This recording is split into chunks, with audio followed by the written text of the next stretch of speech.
Uh, So explain or walk me through the war of your battle experience. all right. Americans, we were supposed to be smart, but we acted dumb. We would go on a patrol and we would clear a path through the jungle. Well, they didn't mess with us. Why? These Americans are going to come back the same way they went. And we clear a path, and at night we're coming back, they'd ambush us. So we learned the hard way, you know, they're not dumb. Yeah, okay.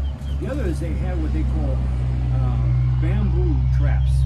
They took bamboo, cut it, and made them into spears. They put them in the ground and covered them so that we walk by, boom, you fall down. Well, one guy falls down, and they diseased it by urinating all over it, which infested it. But the guy that fell down, he's crippled. So it takes two guys to take this guy back. So they knew, hey, you know, we're losing people just by the fact of taking care of our own. So we had to learn how to walk because of the bamboo. They had some cases where the bamboo spears would come at you. They break a bush and they just come flying at you. And I mean, you don't want to be stuck with a bamboo pole. So we lost people that way. We learned a lot of things. We learned at night. And one night, we hear this noise, and we were on an airstrip. And what had happened was they were digging a tunnel under our road and came on the other side. And they were very primitive, but yet very intelligent. They built tunnels under. I mean, sometimes we had a group called tunnel rats. Tunnel rats are guys that I envied. I couldn't do this job. What they would do is they would crawl into the tunnel when they find one, and you never knew what booby traps were down there, or they're coming out alive. But they had some crazy guys that took that job, and I don't say I envy them, but they're certainly in my. They were heroes. It took more guts. A hero.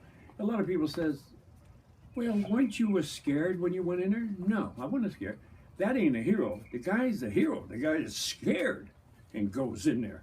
And to me, that's a hero. Guy that doesn't, you know, care and not afraid. So what is he doing?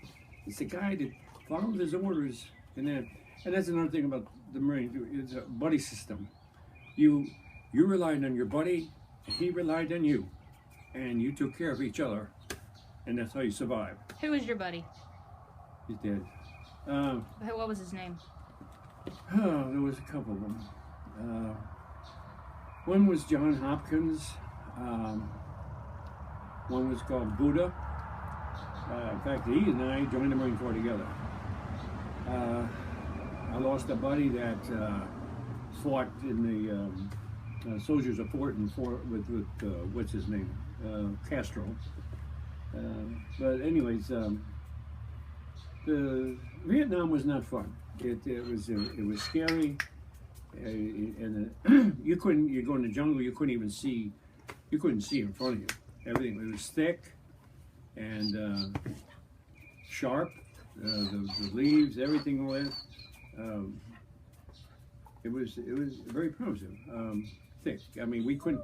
That's where Agent Orange came in.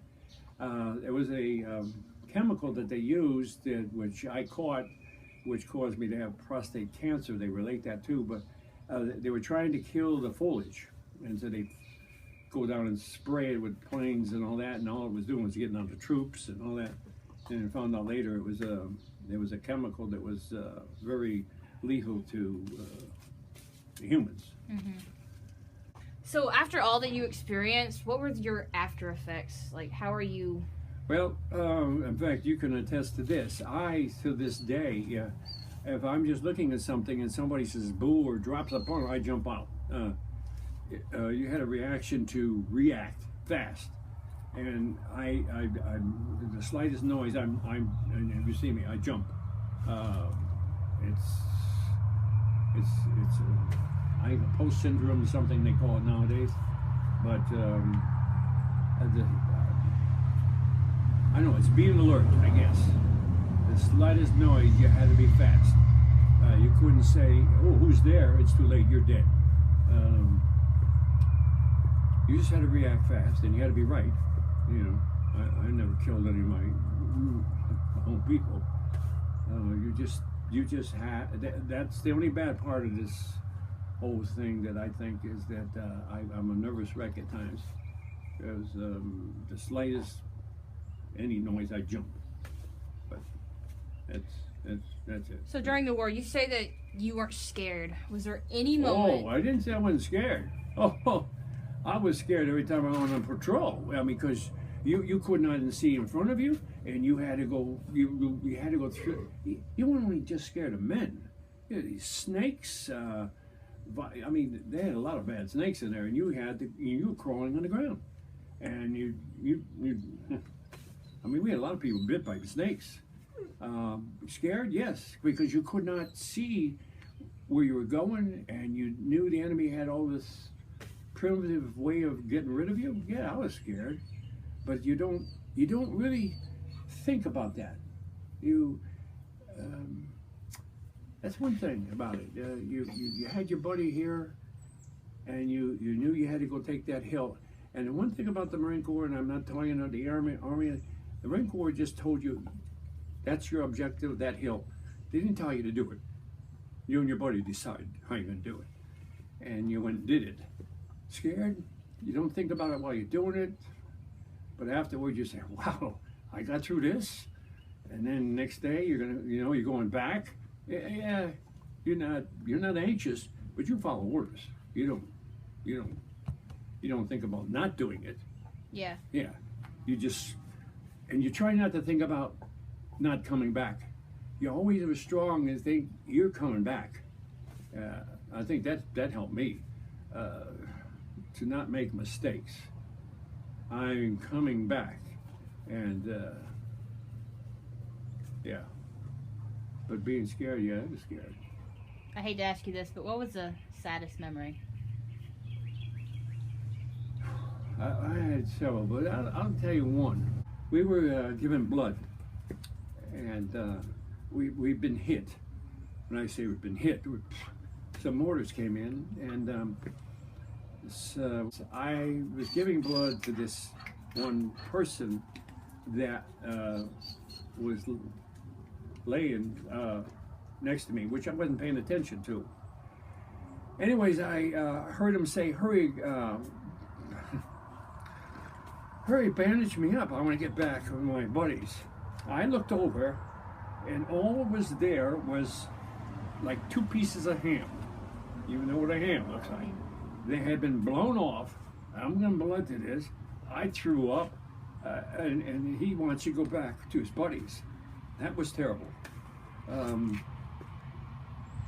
We had several cases like that. Not that particular case, where Marines would they couldn't even walk, and they want to get back to their buddies. It was always their buddies. So always their buddies. It's friendship that kept them going.